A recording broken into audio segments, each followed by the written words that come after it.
Bonjour Madame Maximi. Bonjour. Première question pour vous présenter. Qui êtes-vous et que représentez-vous à travers votre candidature? Alors, je suis Marianne Maximi, j'ai 36 ans. Je suis éducatrice spécialisée en protection de l'enfance, conseillère municipale à Clermont-Ferrand et donc je suis la candidate de la nouvelle Union populaire écologique et sociale pour la première circonscription. Donc je représente le rassemblement des forces de gauche pour cette élection législative autour de Jean-Luc Mélenchon, Premier ministre. Et donc on présente nos candidatures pour réussir à imposer une autre majorité à la tête de ce pays, une autre politique, un partage des richesses pour justement appliquer un programme de changement en profondeur de la politique qui est menée jusqu'à présent au niveau national. Prochaine question qui concerne l'environnement. Le dernier rapport du GIEC nous donne 3 ans pour limiter le réchauffement climatique et ses conséquences, soit moins que la prochaine législature. Quel est votre projet pour l'environnement ? Alors on a un gros projet effectivement pour l'environnement, il y a surtout un bilan qui est catastrophique en termes d'inaction au niveau climatique. On a un président qui a été condamné justement pour inaction climatique et donc là il va falloir accélérer fortement les choses et prendre des mesures là encore de changement en profondeur, c'est vraiment changer de politique à ce niveau-là. Donc nous on parle de planification écologique parce qu'il faut planifier, il faut à la fois prendre des mesures très rapidement en urgence, mais il faut aussi sur le temps long réussir à inscrire dans la politique la transition écologique et énergétique. Et c'est ce qui n'a jamais été fait jusqu'à maintenant. Et donc ça prend plusieurs volets, on va dire, des choses très quotidiennes et des choses évidemment au niveau national, notamment sur les grandes entreprises qui sont les premières émettrices de gaz à effet de serre par exemple, et non pas les comportements que individuels. On a une politique qui est menée aujourd'hui qui s'en prend plus aux individus qu'au niveau collectif et au niveau des grandes entreprises.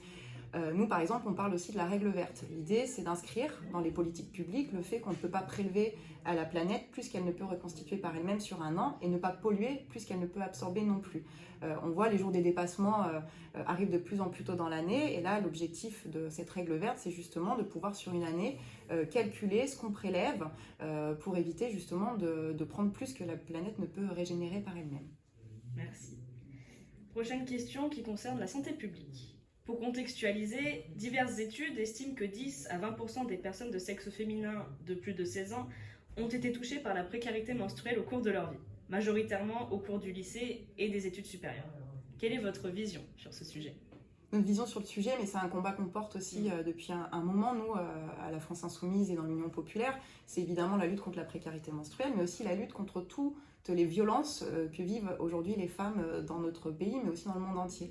Et donc évidemment, sur la précarité, il faut à la fois, nous on a des mesures qui sont pour l'ensemble de la population, comme le blocage des prix, et puis on a aussi des mesures spécifiques pour les femmes, et notamment un grand plan d'1 milliard d'euros pour lutter contre les violences faites aux femmes et aussi les inégalités que vivent les femmes au quotidien, à la fois sur la question de la précarité menstruelle, mais aussi sur l'inégalité salariale, qui est une réalité encore aujourd'hui en 2022, et les violences quotidiennes, sexistes et sexuelles qu'on peut vivre, que ce soit dans la rue, au travail, au domicile, les féminicides qui sont encore bien trop nombreux dans notre pays. Et il faut évidemment un investissement financier. C'est ce qui a manqué aussi. On a une grande cause nationale sur le quinquennat précédent. D'ailleurs, on nous dit qu'on va le refaire parce qu'en fait, il ne s'est rien passé.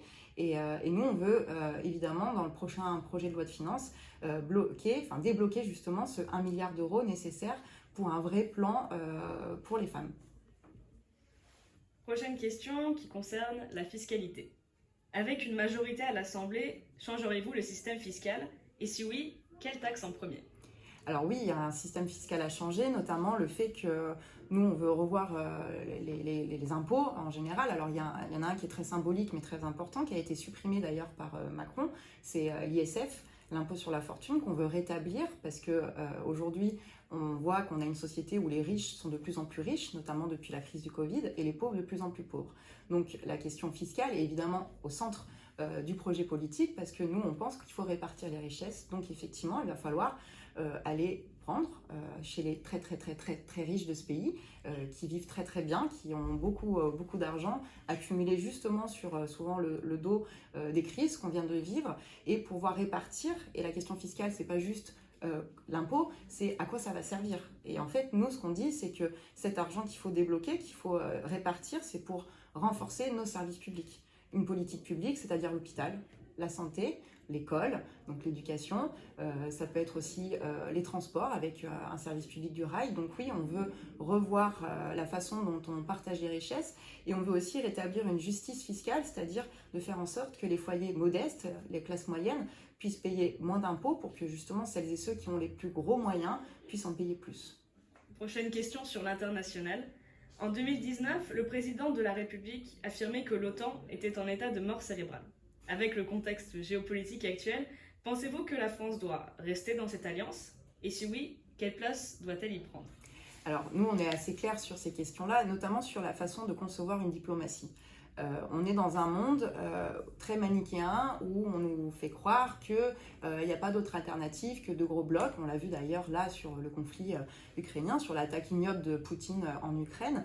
Et nous, notre projet justement politique, c'est de concevoir d'autres diplomaties. C'est de sortir de ce côté binaire et de se dire qu'en fait le monde n'est pas représenté que par les grandes puissances mondiales et qu'il y a aussi dans le reste de la planète d'autres populations qui subissent justement ce côté tout à fait binaire de la diplomatie.